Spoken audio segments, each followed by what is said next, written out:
യമുനയിലോളങ്ങൾ നെയ്യുമ്പോഴും യദുകുല കാമ്പോജി മൂളുമ്പോഴും യമുനയിലോളങ്ങൾ നെയ്യുമ്പോഴും യദുകുല കാമ്പോജി മൂളുമ്പോഴും ഒരു നേരമെങ്കിലും നിന്റെ തൃപ്പാദങ്ങൾ കഴുകുന്ന പനിനീരായി തീർന്നില്ലല്ലോ കൃഷ്ണ.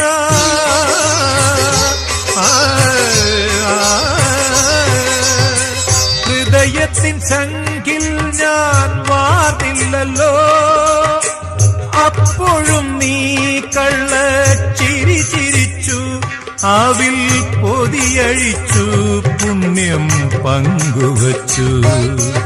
അണിവാകച്ചാത്തിൽ ഞാൻ